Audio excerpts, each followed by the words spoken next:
initiative is, we believe that it will have very significant impact on access, as well as on encouraging local manufacturing industries, as well as avoiding job exportation or creating jobs in the locals.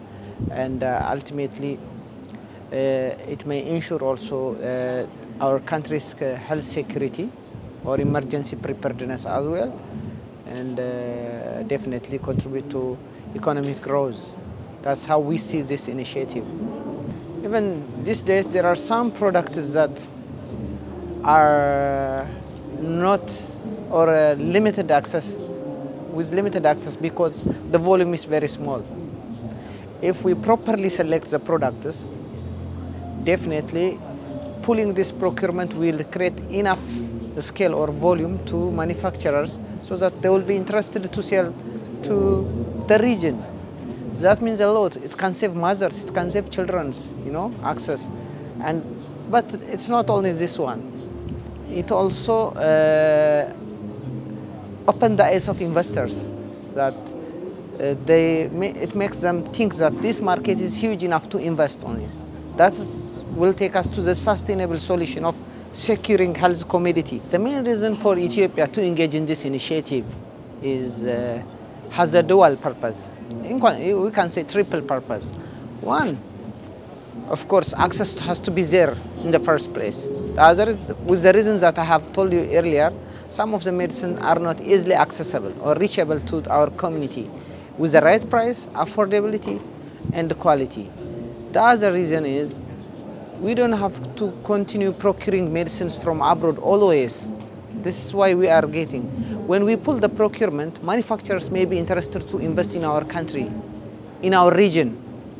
We are not just seeking to be invested in Ethiopia. If they invest in Kenya, that's also easier for us. If invest in the Mauritius, that's we don't care. But the region has to have some capability to manufacture some medicines.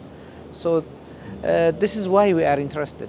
We need to be, we have learned it in the COVID-19. Every country has learned it. That's why this localization is the order of the day.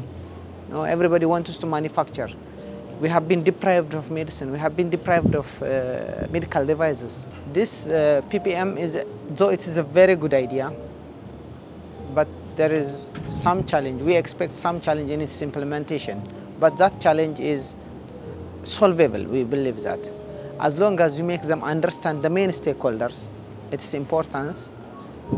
One is main stakeholder in each country is Minister of Health. In fact, the other main stakeholder is Minister of Finance or any procurement agency. So its implementation may require some tweaking of regulation in each member state countries.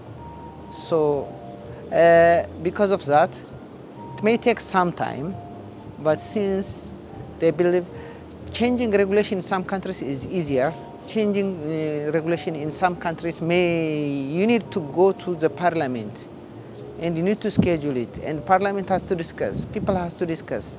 So accept these regulatory challenges, but the objectives are very good, the ultimate goal is very good, and it might take some time, but it will be implemented, and definitely the intended benefit will be utilized and will be achieved, I believe. That's the only challenge, because we need to adjust. We don't have the harmonized regulation. That's the only problem that we have.